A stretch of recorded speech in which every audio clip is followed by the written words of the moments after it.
What up, I'm Rob Level. Thanks for watching. Let's get into it. I remember how scared I was the very first time I stepped up to rap in front of people in public. But first, okay, hold on. Let me explain how I got to that scared-less moment. Just 2 months earlier, I was at school, my behavior gang school in Southside Chicago, and I saw two kids talking crap to one another at a screaming level of intensity, all right? They were like Meek Mill at each other. I said, hey, yo! I heard you the greatest! And there was this circle of people all around them screaming, oh my God, kill them all, like, and stuff like that, right? So all signs to me had led to a fight was happening, okay? Now, I ran over to see what was happening. To my amazement, there were no fists being thrown. It was just two kids screaming, talking to each other, okay? In my head, I thought, how is this possible that they're saying such mean things and they're not fighting and punching each other in the face right now? Because in my school, it was all violent, angry kids, all right? Like if you got kicked out of school and then you got kicked out of that place that you got kicked out of and put in, and then you got kicked out of there, you went to my school. Like my school's already been shut down. It was so messed up. Damn!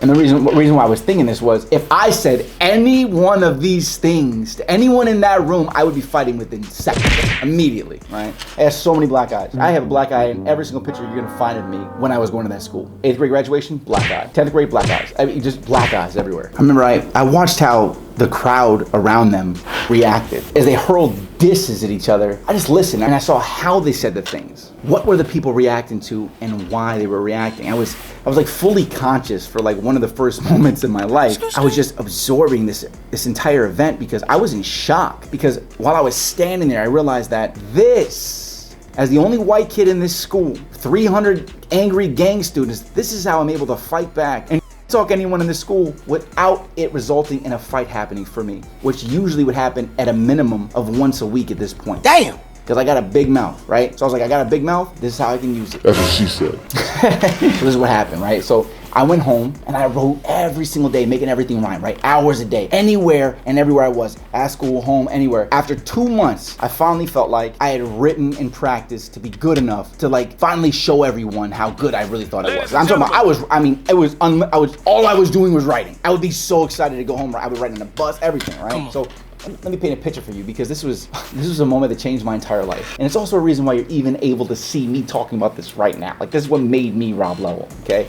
Picture this. I'm 13 years old, standing in the back of a teacherless classroom during a lunch break, all right? Now, let me say this again, right? This was a school for kids in gangs and just bad kids who not only got kicked out of the public school, but then got kicked out of the CAPS program, which was a different behavior school program. So if you got kicked out of school, then got kicked out of that school, you were finally sent to this last chance school, okay? That's where I went. It's tattooed on me. It's no longer even operational, okay? Because they beat kids and stuff on top of that. And this is something crazy I learned about the system as an adult. The public school system actually paid thousands of dollars per month to this last chance school to keep kids like us out of the public schools. Why? Because we were a danger to normal kids. We were all the hard-headed, angry, violent, definitely, good word, unstable, forced on a medication kids. We wouldn't listen. You couldn't tell us a damn thing, all right?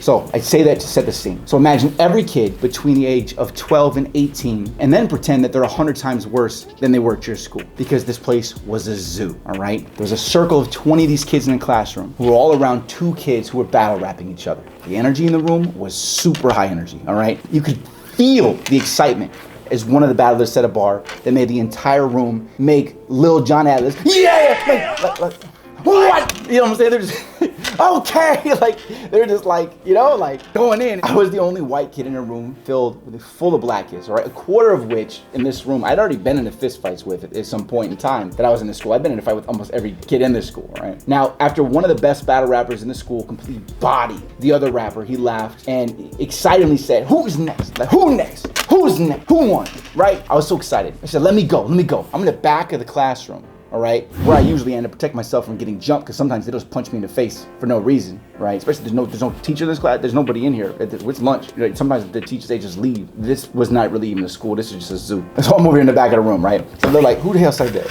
Who said that, right? Everybody looked around, and I said, me again. I'll never forget this moment. They all looked at me like I was insane. The whole classroom laughed at me. And then there was a bunch of them, suddenly, that looked impressed and appalled that I thought I stood a chance. All of them were like, we gotta see this. Yeah, go ahead, white boy. This is why I became a music artist, man. Now, the other kid that I was about to battle rap, that had just bodied this other kid, he looked around the room with an arrogance of a psychopath that keeps escaping the cops' grasp. right? Like he's an uncatchable psychopath. He looked like, like it was like arrogance level was like, yeah, okay, right? Everybody was laughing at me. But this wasn't anything new to me at this point in school. That's why it didn't really discourage me at this moment. I was so used to being laughed at every day and picked on. I was picked on and called fat, and I was actually bulimic. It's also tattooed on me. I used to throw up all my food because they used to make me feel so just bad about everything about myself. But what they didn't realize is for months, I had been writing lyrics at school. It's about to turn to a cat in a hat book. I've been writing lyrics at school, writing lyrics on the bus, writing lyrics at home, right? Like, especially writing on the short bus that came and picked me up in front of my house every single day, right? I was infatuated with the vision of what this very moment standing right there could do for me to actually be able to finally fight back against me getting into all these fights with these kids. I knew this is how I fight back. This is how I win without it being worse for me the next day. Because if every fight that I did win, it was worse the next day, because then the kid felt like he had to retaliate, so then I'm just sitting in fear the whole time waiting for him to sucker punch me. So I had so much fear in this moment. So my legs were shaking. My heart rate felt like it had tripled. I was breathing heavier. I felt that fight or flight mode rush into my body. But I knew that if I didn't overcome this fear in this moment, even though my confidence was up here, then when they laughed, it's still down, and I was scared when it was my turn. I knew that if I didn't overcome this fear in this moment, that they would never respect me, and they'd never let me try again, and even worse, I'd lose respect for myself. But I had practiced exactly what I was gonna say, and how I was gonna say it with the perfect hand gestures to increase the power of every punchline. So me knowing that I was ready from all that practice gave me enough hope to even start going.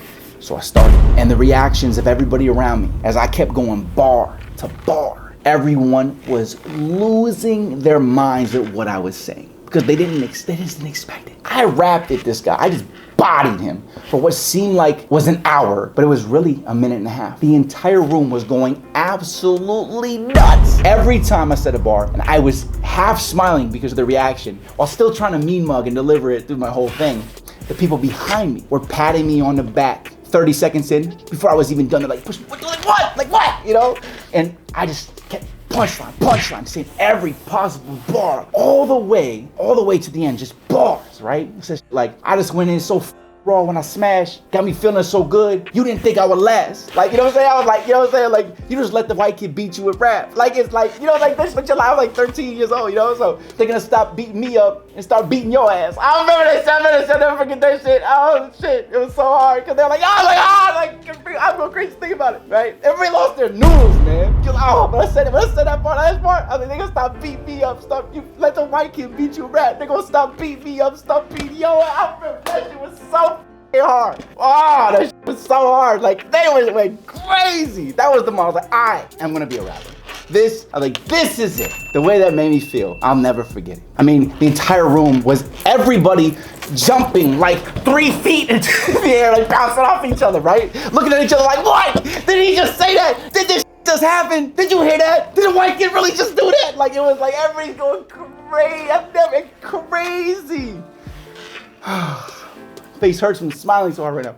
The amount of positive energy, respect, and praise that I got in that moment gave me a feeling I had never felt my entire life. It was the feeling of acceptance. The acceptance that my mother never gave me, my father died, he was never able to give me, and acceptance that everyone else who had always given up on me never blessed me with. From that moment on, in that school, I was treated more like an equal instead of like an outcast, like I had been my whole life. And I haven't stopped rapping since for that very reason. It made me feel like a person. And it's amazing to think that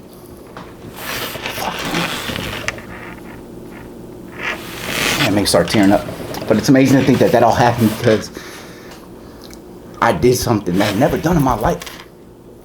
I think that most people don't push themselves to do. And that's when my fear asked me, are you sure you want to do this? It seems very dangerous, and I'm scared for you right now, I answered yes. I stepped through the fear. I stepped through the fear barrier into what changed my life forever and made me who I am today. And if I didn't have that moment in my life, had I never felt that feeling of hope and acceptance, I know that I would be dead or in prison at this very moment. I believe this is the power of facing your fears, even if it's just in a room full of 20 to 30 people who you fear. Keep hustling, gang. I'll see you at the top. Did I get my money straight? Fill my grandma plate. Am I underpaid, deserving more breaks? Guilty. Did I break it up? Cutting case the cuffs. Am I better now or because you in the dust?